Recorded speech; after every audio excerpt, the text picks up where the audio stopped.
Hello, everybody, and welcome to our monthly Living with Parkinson's Meetup. My name is Melanie Dizon. I'm the Director of Education and Content at the Davis-Phinney Foundation, and I'm here with all of these super fabulous panelists, and we are going to introduce them in just a second. Oh yay, Sri's here too. Excellent. Okay, so first of all, I'm going to start off with a story before we get into everybody's name because I'm so happy about this. Madison, Wisconsin, yay, Scranton, Pennsylvania. So we were starting today, and I sent out the note, and we do this the third Thursday of every month. And a couple of people we thought weren't going to be here today.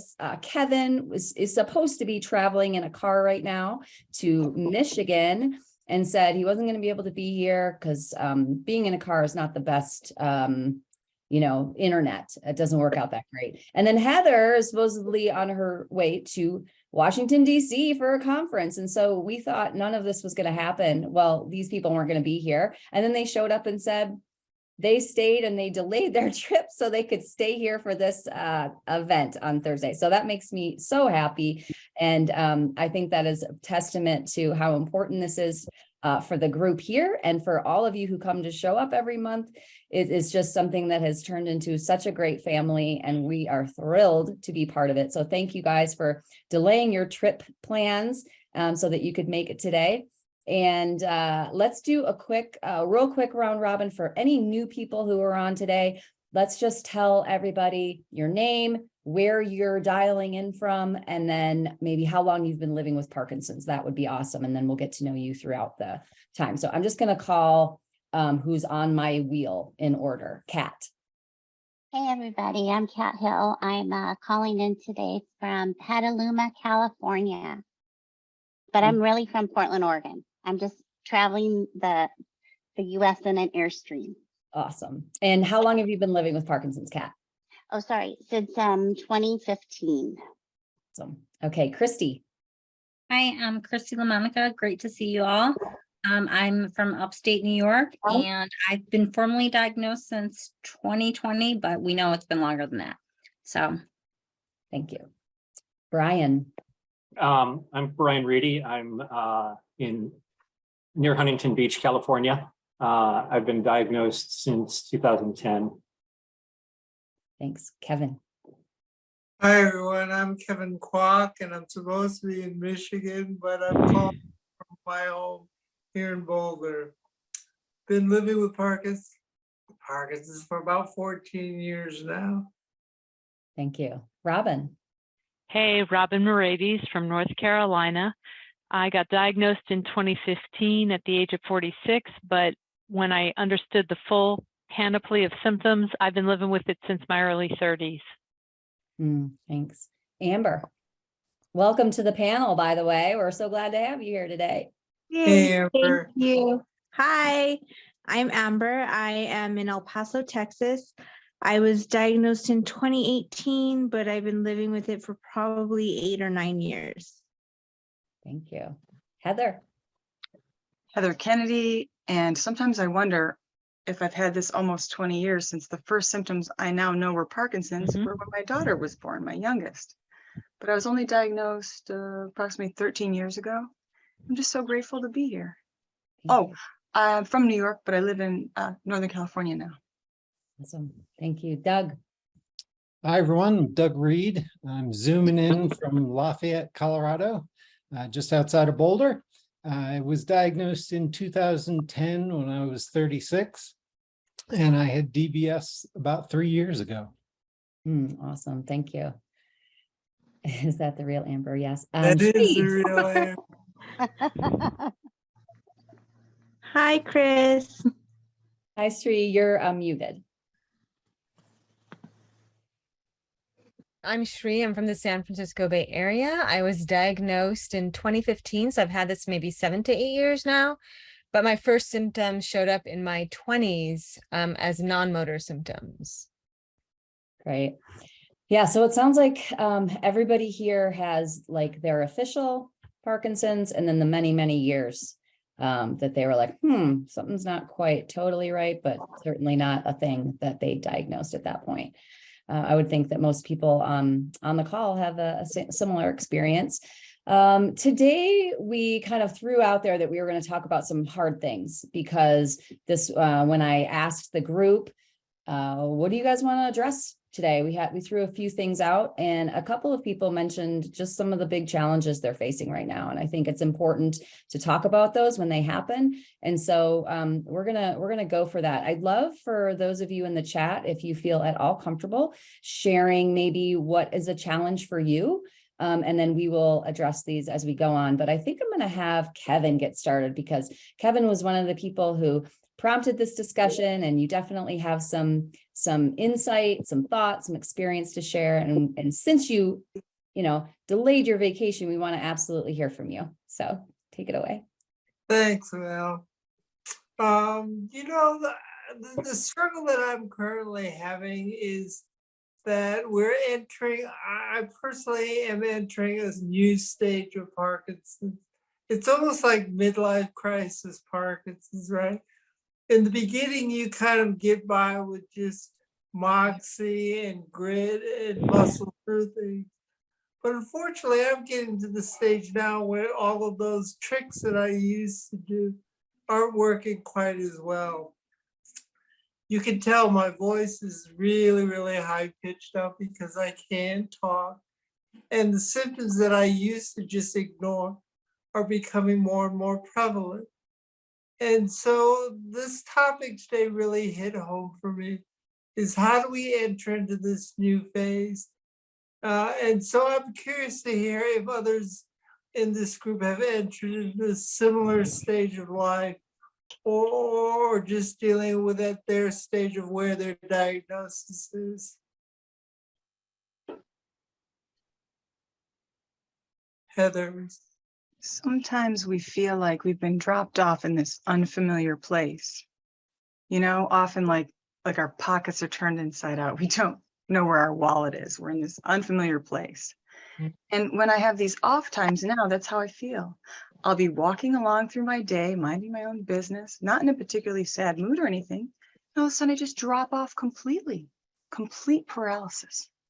It's actually kind of terrifying. And I've tried all the things that bump us up to the on time. But as we go through these stages, having had it for so long, it's shocking to me still that this is happening, yet we expected this. Like, what did I think was going to happen? That I'd become more fluid over time? And so there are new ways to manage. And I will say one thing. I should have been slowed down. I was moving too fast. I'm not just talking about my lead foot. I really feel like slowing down is not such a bad thing.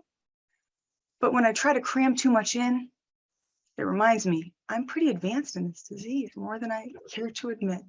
So I really like what Davis Phinney said, that he can really only do, choose one thing a day, or maybe two things a day. So we have discernment after all these stages. What do you think, Kevin? Yeah, my neurologist used to say that Parkinson's is the curse for you type A's. Her comment was, even in rest and vacation, you guys are constantly on the move.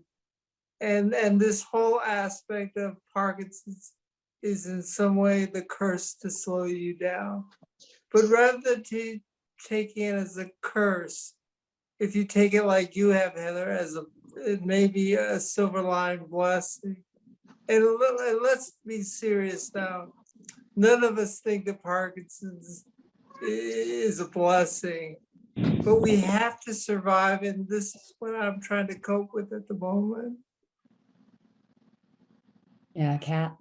Yeah, and I think, excuse me, that the part of what seems to happen is that you kind of reach a plateau somewhere where things are working, or you feel like you can manage, or your meds are working well. And then there's the shift. And so each time there's that shift, there's the new loss of, oh gosh, okay, I've got to accommodate and shift and change again. I remember when I was first diagnosed, I started taking watercolor classes to try to learn to slow down and to get my mind off of what I was doing. And then my hands got very dystonic. And I know Kevin can relate to this. And and I felt like, oh my gosh, I just learned this new tool that was kind of keeping me positive and my mind in the game. And then I was like, oh, then I had to shift and learn how to do it differently. And so one of the things I shifted and learned how to do differently, thank you, Heather, is that, you know, I've learned how to write. I wrote a book. It just came out this week. Thank you, Heather. Never in a million years did I think I would have a voice that someone would want to listen to, much less read more about. But I never wish Parkinson's on anybody, but I'm going to quote Kevin now, and learning to pivot becomes an art with chronic illness. It becomes an art, and the symptoms are testing and they're pushing, and we just can't give up. You know, I guess that's all I can say. Anyone I, else? I think I Brian? might chime in and say, I think as things change, as I'm more aware of how awkward I am in conversations when I can't find words, that I lose track of the conversation or something, I tend to exile myself more from doing things in public. And that's not a good thing to do, but that's something I'm noticing now that I'm doing, and it's not helping much at all. So got to get back on track to something better, but don't want to be overwhelmed. Brian, how do you do that? Like, you're showing up here, and that's awesome. But how do people keep jumping in back into their lives? I'm curious. What do you mean by jumping back in? Well, you know, I feel that same way. I can't speak the same way that I used to, or engage the same way. So it gets scarier to go out. How do you make yourself get out and do it? That's what I haven't been too good at. So I have friends who call and want to do things, and I find excuses.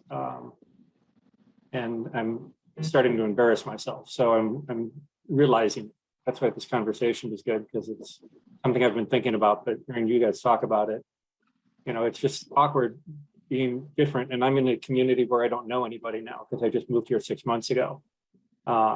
And so they don't know much about how Parkinson's is. And I'm just amazed that they keep trying to do things with me. So they haven't given up on me. Brian, they always will call you. Yeah.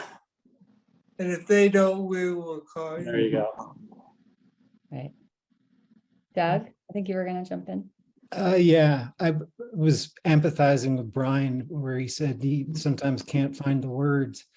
I used to be a very social person and loved telling stories, loved making people laugh. And I find that the brain fog and the inability to find words, I talk a lot less, and I also live alone. And so some days will go by where I've hardly said a word to anyone. And then I'll start talking and I'll notice my voice is kind of raspy, and I just need to use my voice more, I think. So it's good to be on a panel like this, good to speak up. Yeah, because I mean, Shri, and then go ahead.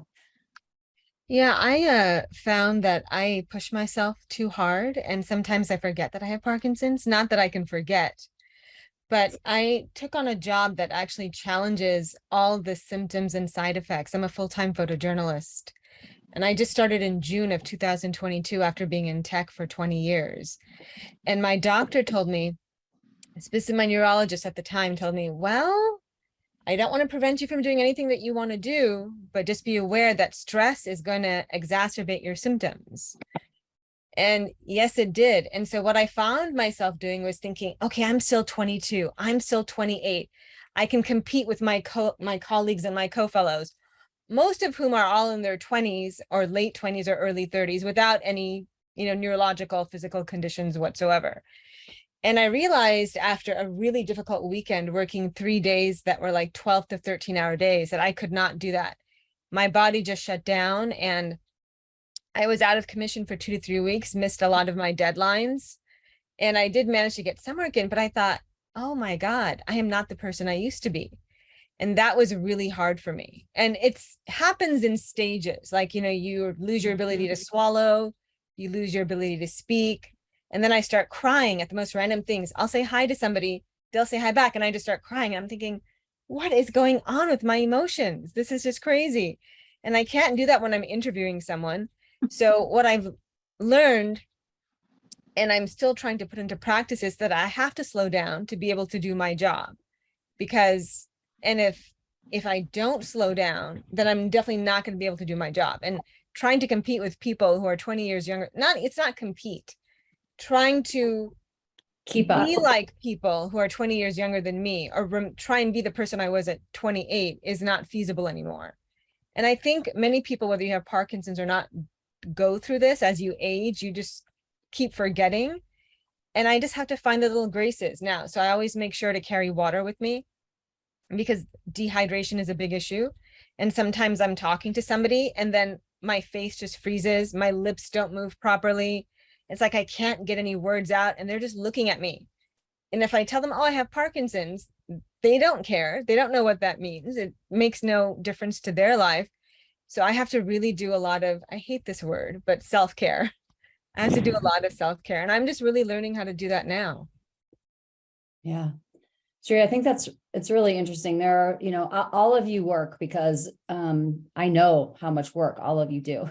It's incredible for what you do, for what you're going through. And some of you I know are also still sort of full-time in the non-Parkinson's world, right? Like just like Amber and Christy and Robin and Sri. And can any of you relate to what Sri said about keeping up and like that feeling of, yeah, all of you. Okay. I want to hear from all of you. Great. Christy, I think you had your hand up first, and then we'll go to Amber and Robin. Oh gosh, this week has been just, for my job, it's a week of advising for students too. So I have my normal duties, advising students, all the other duties I've just kind of taken on for stuff. I'm also organizing all of the students in our PT and OT programs to do the LSVT big program. So I've just been at like 8 o'clock at night. I've fallen asleep like every night on the couch at 8 o'clock at night. And I just have ignored all texts, all emails, whatever. And it's okay. That's what I have to do this week. But can I just really quickly address another? I saw a comment up in the chat about mental health and being on medication. I don't think that anybody should worry about any stigmas for that, because think about it, our brains aren't functioning correctly anyways. Our neurotransmitters aren't working right. So how can you expect for your serotonergic system to be working correctly if your dopaminergic system isn't working correctly? There's all these feedback loops that we know little about. So it's okay if depression and anxiety kind of go hand in hand with all this. So that's okay. Reach out, feel free to talk about it. Let's chat about it. Let's not be afraid to worry about our mental health too. But let's all first say serotonergic and dopaminergic together, because I was so impressed that you flew those out of there, Christy. I was so impressed. I love those words. Yeah. I do too. But we have a chemical, it's like a storm in our brains of like chemicals that are not balanced correctly. So it's okay to need a little extra help to get them balanced. That was personally one of my first symptoms, was intense anxiety. It's just because my brain doesn't work right, and that's okay. Yeah. So, Amber. I think I relate, but I have not learned how to slow myself down. I think I'm overcommitting myself to a lot of things. Just really wanting to immerse myself in the Parkinson's community, but I do still have a full-time job where I'm a manager at a credit union, and I'm a single mother raising 2 boys.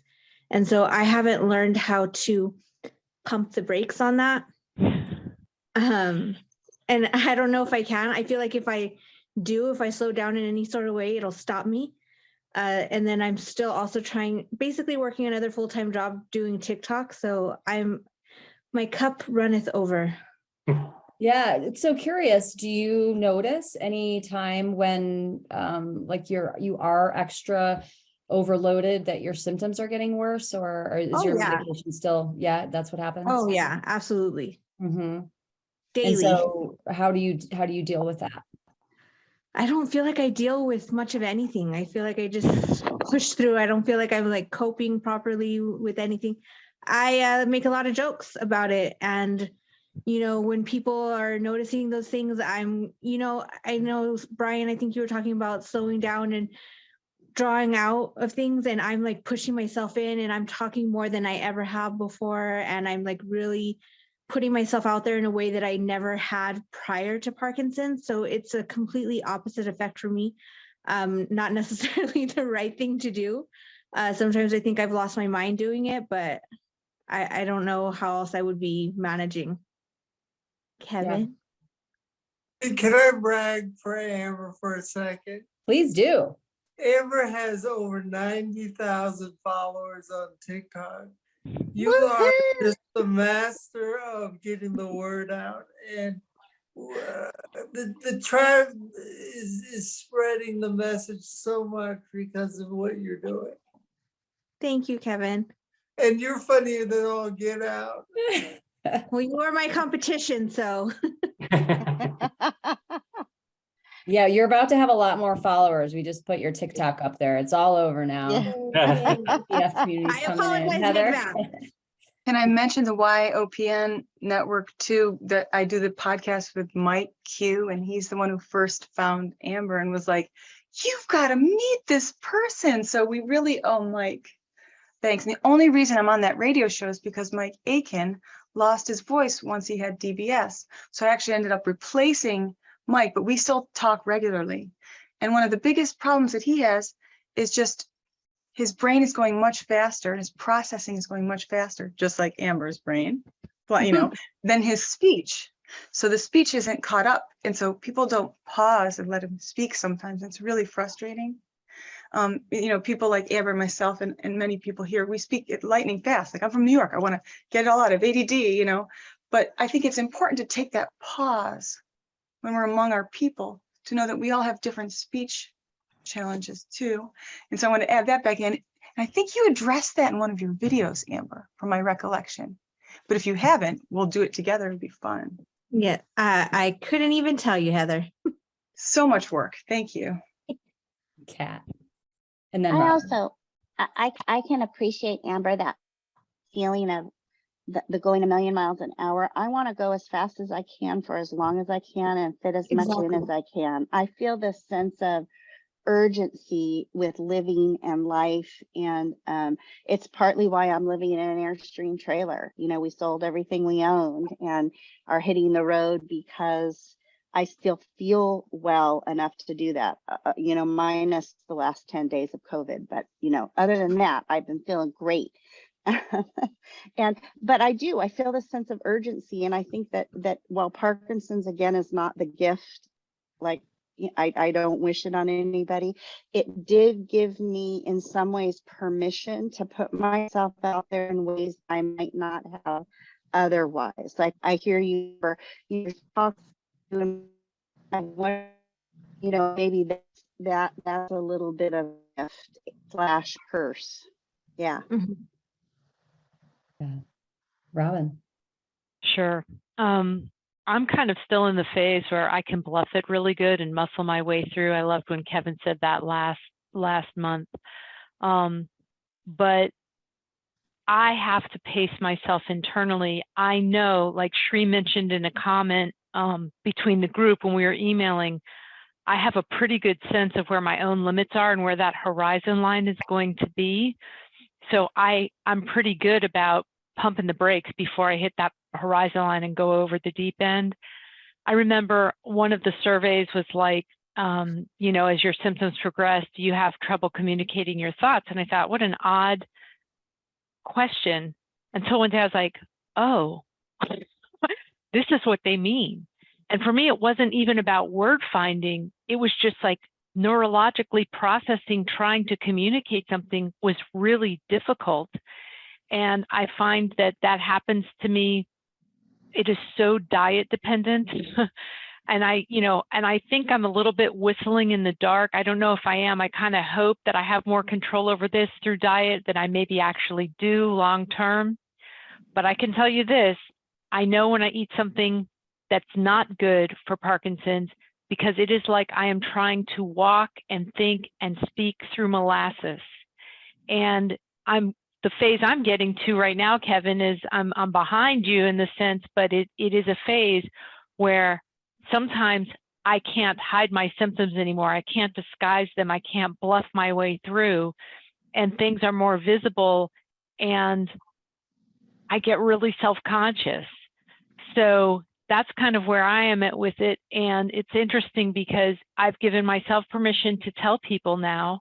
And we were at an event the other night with some friends of friends, and everyone said, go around today and say, what was your greatest thing today? What are you most grateful for? And without hesitating, I said, I'm most grateful for the fact that I had a really good symptomatic day today, because the day before had been a molasses day. And I think everyone at the table, they knew I had Parkinson's, but I think they were a little bit taken aback.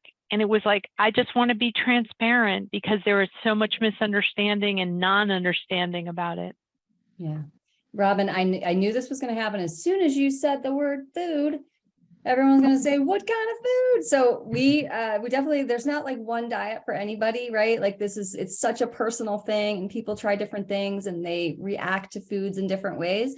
But I do think it would be interesting, Robin, if you feel like sharing. You said, when I eat something that's not good for Parkinson's. So for you specifically, what is it that you eat that gets you in that molasses state? Sure. A lot of people have emailed me about this, and it is so individual. There are people who are vegan. A lot of vegan foods affect me badly. I can eat steak. A lot of people with Parkinson's can't eat steak. Some of the foods that are really troubling for me are legumes, things that are seemingly healthy and innocuous, like hummus. I can have a little bit, but we went to a Mediterranean restaurant and I had a lot of hummus and I was non-functional the next day. Yeah. So that happened so to be good. happened to be hummus that day. Yeah, I think it's a really good, just reminder to notice, notice what's happening in your symptoms. And you might look at sleep and work and stress, but hey, you can look at food too. Yeah. Sri, I think you had your hand up. I did, but I forgot what I wanted to say. Okay. Sorry. Not leave it to me to just bring up the problem, right? Like, No, that's I think I might remember, but okay. touch upon what Kat said and what Amber was saying a little bit, is that I am also pushing myself because I feel like time is of essence, right? I do not know how my disease is going to progress. I don't know when the next functionality loss will happen, right? Right now, like the fact that speaking requires more effort, swallowing is a bit of a problem. That for me is tough to deal with, but I work at it. I just take smaller bites and I have to really focus on my words. But I want to do as much as I can, which is why I sit on a nonprofit board. I'm doing the photojournalism. I'm doing all these things. But I also have to remember, I am not going to be able to do them well if I don't take care of myself. And that is something I still really struggle with. And the other thing is, whether it's brain fog or my belief that I have ADHD, whatever it is, or Parkinson's or executive dysfunction, juggling all these different things is hard for me. So sometimes I have people email me and I'm like, oh, they emailed me. I should email them back. 2 weeks later, I'm like, wasn't I supposed to email that person back? So I have trouble remembering now, more so than I ever did before, all the responsibilities I have. And then I try and write them down. And I'm like, okay, I'm going to write them down. And then my hand gets tired writing them down. My fingers cramp. And then like, maybe I'll type it. And then my tremor sets in. So it's almost every solution possible has a difficulty related to Parkinson's disease. So that's all I wanted to say. Yeah. So when you had said that you kind of went through this long period and you were so overdone and you ended up kind of crashing and not getting some of your deadlines, have you put anything in place since then to say, hey, maybe not as many projects at once, or what have you done? I'm sure. Well, actually, the thing is, my boss and my employer are fully aware that I have Parkinson's disease. I don't know if they know what that means exactly, I think very few people truly understand what that means, even within the Parkinson community as well. But they are willing, they're saying, take rest. You know, you don't push yourself so hard. I'm the one who's pushing myself hard because I'm thinking, I want to prove that I can still do this with Parkinson's. And I want them to believe that they made the right decision in hiring me, that I won this fellowship, and nobody thinks badly of my work, but it's the own expectation that I have of myself that causes the problem. Other people are willing to give me leeway or make allowances. I'm very blessed in that aspect. But I'm thinking I can still do it. I can still work as fast as I did at 40 or at 28. And it's a constant struggle as the disease progresses to realize that I have to accept what I can no longer do, and I have to change the way I go about doing things. And I'm not sure if anybody else feels that way. I don't know if you ever fully accept it. I still am in shock that I have Parkinson's disease. It's been almost 8 years, Yeah, thank you. So we have some hands up. Kevin, your hand was up, and then Christy, Doug, and then Brian. Yeah, I think we're hitting on the theme here that really is central to all of us. And that's the theme of really knowing our limitations and being our own worst competition. Anytime I'm posed with a question, do you want A or B, and B is more strenuous, I'll always pick B, to my own detriment, right down there. It's just something that's how I'm wired. And maybe that's a Parkinson's wiring, some of this sort of craving for dopamine, craving for the thrill, that's out there. But it's something that I think we all have to come to grips with. And it's that ability to sort of cut things off and recognizing, it's not just recognizing, it's recognizing and accepting that there are limitations, and there will be more limitations coming down the road. Right. Christy.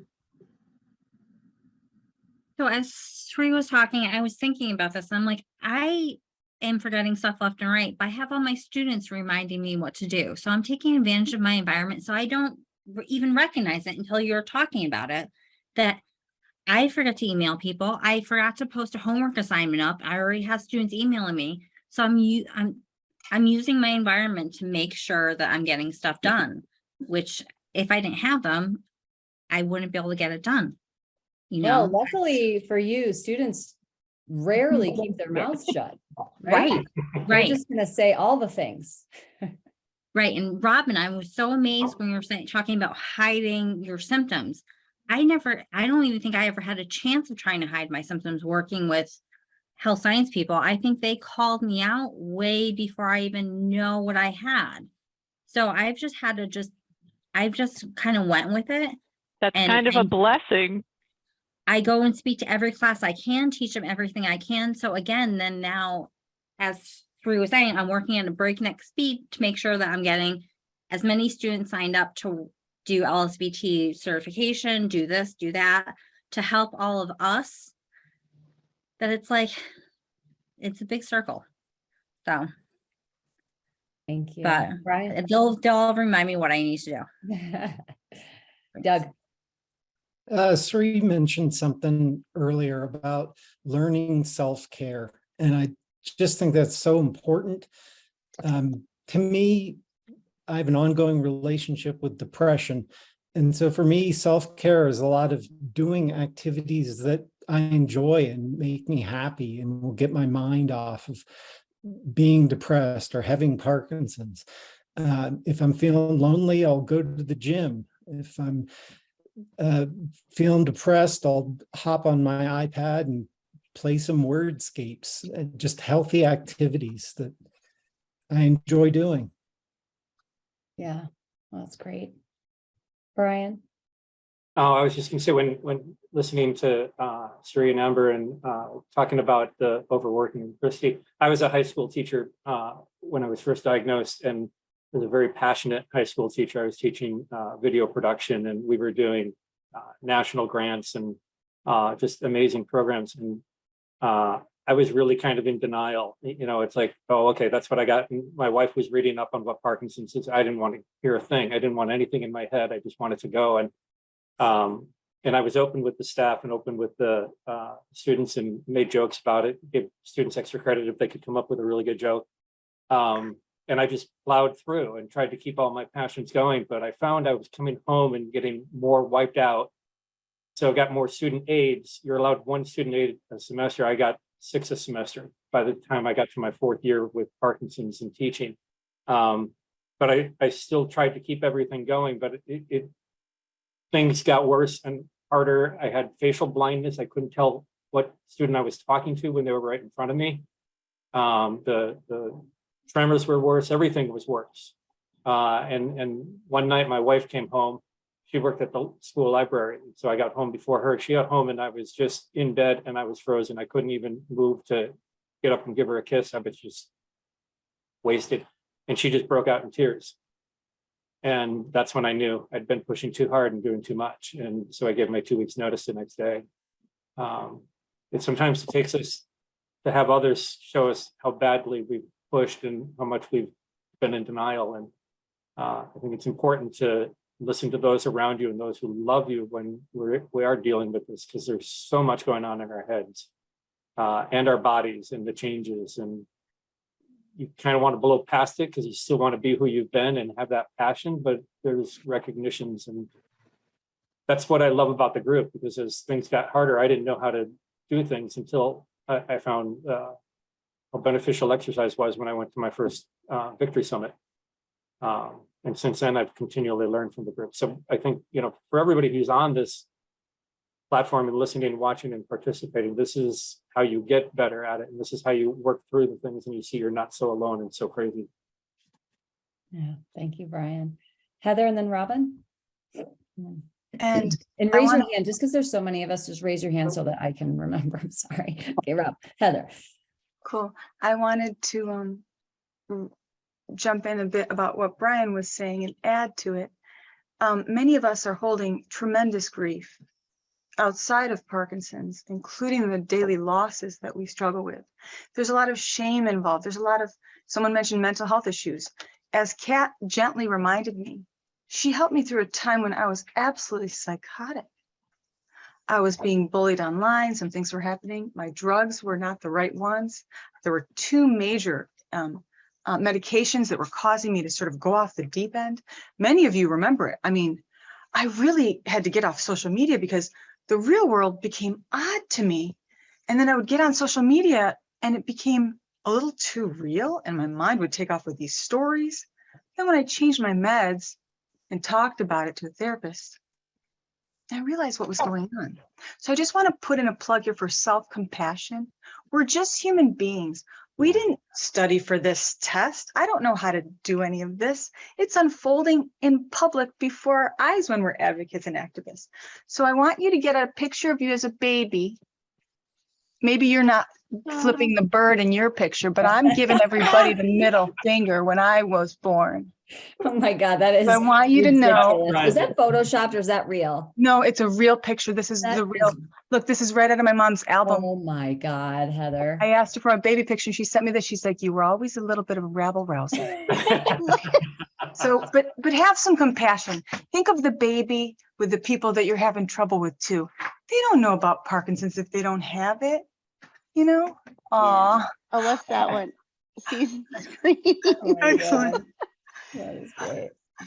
Yeah, so just, you know, and Kat talks about this a lot too. Thank you. Everyone has mentioned this. Thank you so much That's awesome. for having compassion. Robin, you're gonna, I just want to mention one comment that I have to read. Somebody, Cindy says, my husband has Parkinson's. I appreciate these forums because it helps me understand what he's experiencing. And for all of you care partners on here, I'm seriously going to start crying. You are amazing for being on here. I cannot thank you enough for listening and being open to listen to everybody with Parkinson's, to learn about them. That is the best. So thank you so much for being here. Awesome. Can I interject one quick comment about care partners that I love? Sure. I learned this as being a care partner also, that you're like Fred Astaire and Ginger Rogers. Person with the malady is Fred Astaire, the care partner is Ginger Rogers. you're doing everything the other person is doing backwards in high heels and a dress. Oh, yes. So good. So good. Thank you, Brian. Robin. Sure. I was going to say that the other strategy is that I'm really willing to ask for help more and more and more. And I came on a series of deadlines. I used to be able to multitask like a ninja. I mean, like a ninja. And sometimes I'm like, Heather, how are you doing this like ninja chat while we're talking? I mean, I can barely read the comments. She's like, you know, knocking them out. But I hit a bottleneck with deadlines and I was completely neurocognitively overwhelmed. And Kevin, that was the day I reached out to you and you weren't available. And I reached out to Amy, who's a former member of this group, because I just felt like I needed to talk to someone who had Parkinson's, who would understand what it was I was talking about, that this wasn't just, you had a busy day. This was like, I'm at a bottleneck. I'm so overwhelmed. I know everything. I have my list of things I need to do, and I'm staring at the wall because I can't get any of it done.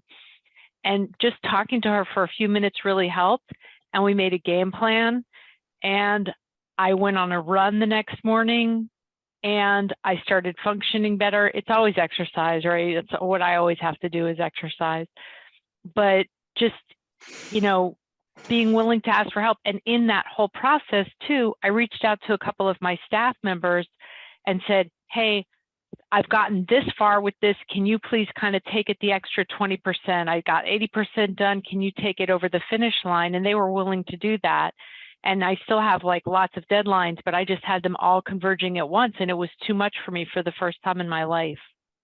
Oh, well, that's so great for asking for help, and something good came of it, right?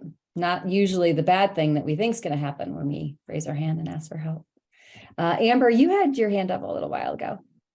Yeah, I think I had a bunch of things on every, so I know diet was talked about. I also find that, sorry guys, but when I'm menstruating, my symptoms are so much worse. And I think that's something that is very, very under talked about, and it impacts me the most. And I know because a lot of people that have Parkinson's are not still menstruating, but there are some of us out here that do. Post-its have taken over my life. That is how I try to remember all the things. I find that I can't put it in my phone. I can't put it in anything electronic because that's put away. And so unless it's in my face constantly, I'm not going to remember it. And as far as care partners, I want to give a shout out to Kevin's. I got the opportunity to meet both of them in person during the relay for the Brian Grant Foundation. And Kevin has the most amazing care partner in all of the land. I'm a lucky guy. Yeah, you are. You are a lucky guy. Thank you, Amber. Kevin, you had your hand up, and then Heather. Yeah, you know what at this stage that I'm in, you know, I'm an athlete wannabe. You know, in my mind, I still think I can do stuff that I can't do. And that's been sort of hitting this wall now, where the one thing that I did that used to get me feeling good was exercise. And I'm feeling like I can't get on my bike on the road because it's not safe. And I can't run anymore, and I can't do these certain things. And it was really kind of getting me down, you know. But it was interesting. The other day I was invited by DPF to go visit the Wahoo Science Center here in Boulder. And we did a virtual ride together where we got to race each other in DPF uniforms, right? And I have to say that that was so much fun, being in a peloton in a pack and just being able to feel like I was part of it again. So shout out to Wahoo and the people who use technology to allow us to get back in the game. Because that just reinvented me more than I can tell you. The second thing that reinvigorates me, and that's the reason why I changed my trip, is this conversation. This conversation is the best. I can't think of a better therapy than getting together with fellow Parkinson's friends and brothers and sisters just to share our frustrations and our ideas, and knowing that you all know what we're going through.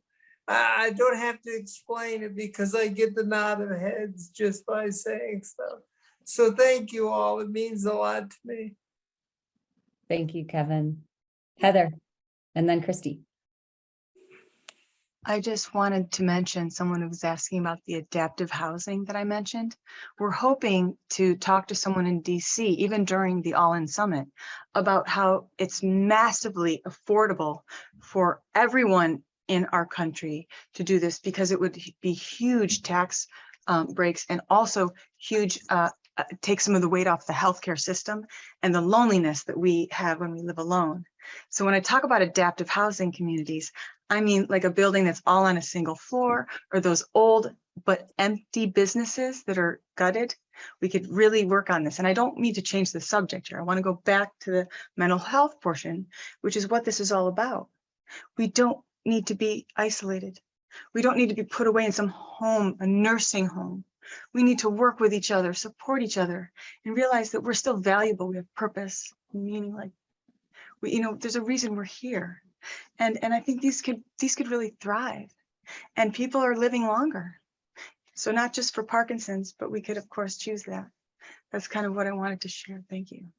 I love it. I hope that that is the reality in the future for sure. We would change the way we treat older people, sick people, and everybody would be happier and better served. Christy. Even if that's not reality, Heather, I hope that we take advantage and make sure that we are part of our community, and that we come together like this in lots of different forms and lots of different places, because it's so very valuable to be together. Like at the leadership forum, Kat and I just hooked up just to do some work on one of our other committees, and it was just fantastic to be together, even if though we were just working. We were doing work, and it was awesome to be in the same room at the same time, and just fantastic. But I just wanted to mention, so how we were talking about hormones a few moments ago, that there's an awesome survey out through the PD Avengers that's in through the Fox Institute, or Fox Insight, sorry, that is for women. I highly recommend everyone go and do the survey. If you haven't, you have Parkinson's, it's going to be very insightful once we get all the portions out. And it's part 1 is out. It's on female health and home life. The next one's going to be about menopause, perimenopause, and postmenopause. So we want everyone's viewpoints on that. And then ending with pregnancy and stuff like that. So Great. Thanks, Christy. And Sam, if you happen to find it before we go off, you can click the link. Otherwise, we'll share it in the show notes for sure. thank you. You can find it on the Fox website. Christy's been really, really instrumental in writing a lot of that. So Thank you. kudos. Yeah, good job. Anybody else have something that I didn't call you? You had okay, great. Brian and Robin. So we've kind of hit a bit on depression and Parkinson's, and that's something that really, when I, about 3 years ago, I had started having suicidal ideations, and that blew me away because I lost 3 students to suicide my first 3 years of teaching, and I spent the next 17 years teaching about positivity in the face of adversity. So why was I having these thoughts? Why was I beating myself up that I'm no good and all of that? It was mind blowing. And this was before my wife died from cancer 2 years ago. So this was 3 years ago.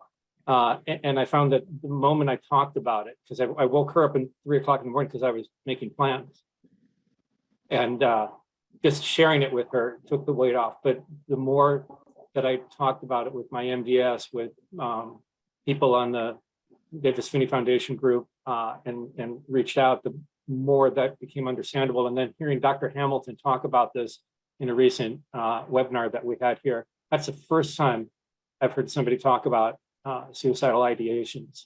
And I'm struggling back now with that.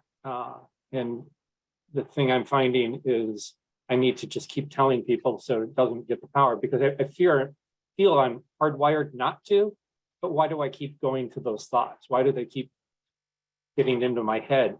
And you know, it's kind of what I think Chrissy was alluding to earlier about, you know, the lack of dopamine and stuff like that. You know, that there's things that can take over when we don't have that feel good, whatever that the dopamine Serotonin stuff or- anymore. Yeah. So it's important to acknowledge that this is part of the disease, but it's not uncontrollable. It's something you need to talk about. It's something you need to reach out for help with.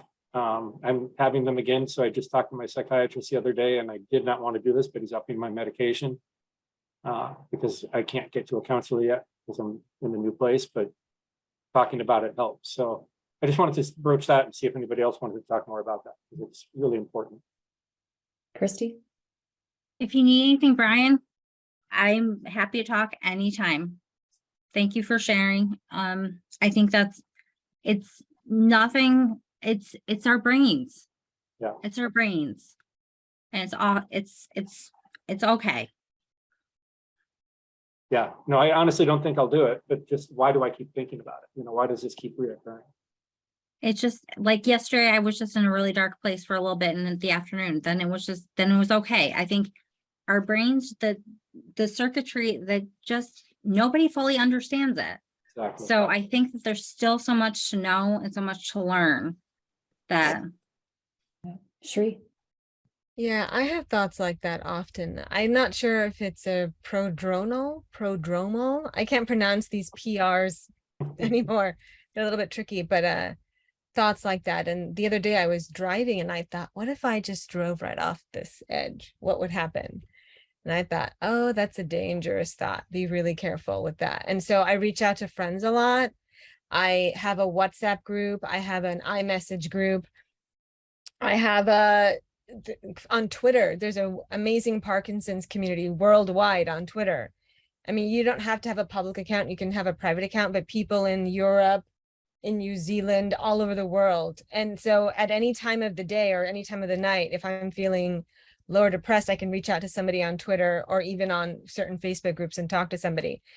So I have to reach out to people because I am also single and I don't have, and while I do have family with me, it's being single is tough.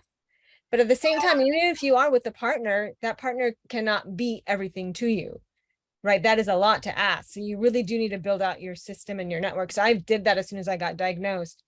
So there are many communities out there, many people out there. Find your people. And if you need help, you know, the Davis Phinney Foundation can absolutely put you in touch. Talk to an ambassador. There are many resources. But the most important thing I found is to let people know where I'm at mentally and to say, hey, keep a watch out, keep a lookout for this, you know, check in. Yeah, that is. Cool. I think it's really brave, Brian. Thank you. Thank you for bringing it up. And I want to comment on something between both what Brian said and what Kevin said about this inner critic dialogue that we have going on in our minds all the time. And whether it's we think we should be doing more or whatever, we need to give ourselves a break and be nurturing to ourselves and to recognize that voice when it's barking at our heels. And I know that before I got diagnosed, I used to run this event, and Heather talks about this a lot, but I did the event and I was like, what the F is wrong with me? Because to say that I was exhausted or stressed after the event doesn't even capture it. And I would take a 3-day weekend and think, okay, I've had the weekend to relax and recuperate. And by Tuesday, you know, I was as wrecked as I was Friday. And I have had to learn this kind of internal mindfulness, energy management, modulation kind of situation. And whenever I'm having a bad day, it doesn't help anything for me to say, you piece of blah, why can't you? I go, oh, okay, this is Parkinson's. I'm having a bad Parkinson's day. And that's it. I don't beat myself up. I don't self-flagellate. And I think it's really important that we learn those mindfulness techniques to comfort ourselves. That's the only way I can explain it. And breathe. And breathe. Keep breathing. Yeah. Well, and even I was talking with my physical therapist yesterday, and they were talking about just the importance of breathing and all these new focuses on with mindfulness or whatnot, but that there's so much within just breathing exercises that are mentally positive or nurturing to us. So it's interesting. Yeah. Heather, and then Kat. Also, just real quick, I wanted to mention Linda K. Olson. She's a triple amputee who then got Parkinson's. She spoke in Kyoto at the World Parkinson's Congress. The reason that I bring her up is because when she had this accident, she didn't think that her partner would come back. When he came back into the room, she's like, I know you're just going to leave. He's like, no, I was designing a backpack. That's what I was doing. And then he said, I would marry you. I didn't marry your arms or your legs. If you can do it, I'm with you. I can do it. So I just want to say, we are not in the bargain bin. We are not people who are not worthy of love and a full, rich life. We all seek wholeness. And so let's keep going that direction. We can do this together. We can't do it alone. Do it together. So here we are. Thank you. Thank you. We also have a talk from Linda Olson. She did. We'll put that in the show notes. It was so good. So good. Kat. Oh, Kat, we're gonna have to get going. Kat. Yeah, I can't follow that. That's hard to follow.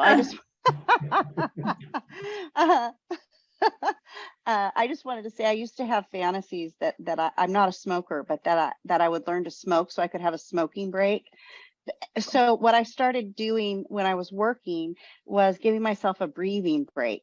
And so and it worked. It's like I went outside and I took, not at the smoking section, but a bunch of deep breaths, and that really held me in good stead. So when I start thinking about like wanting to take up that kind of habit again, I think, oh, it's time for more breathing. It's time for more breathing. So anyway, what a great group. You all feed me. You all feed me. That's a pretty perfect note to end on, I think. When in doubt, breathe. It's just go back to breathing, right? Yeah. Oh, thank you all so much for today. The hour went by fast as always. But we're going to be back again next month for sure. So please reach out to us at blog. I'm going to put that in here. I have trouble. I can't even do it at the same time that I talk. So reach out to me at blog@dpf.org. And we will be here Thursday, November, I think it's like the 3rd. And we'll send the show notes, the recordings and everything. Thank you so much. Thank you, Amber, for joining us today. Thank you, Brian, for joining us, the new people. And we hope that you'll come back because this is a super fun group. Thank you, Sam. And I hope you can all make it back. And everybody, safe travels. DC, Michigan, the bobblehead, everybody. Yeah. Oh, everybody's got a doll. I'm gonna show my doll. This is the Slam It. It's the Slam It. All right. Bye, everybody. Thanks, friends. Bye. Much love to you all.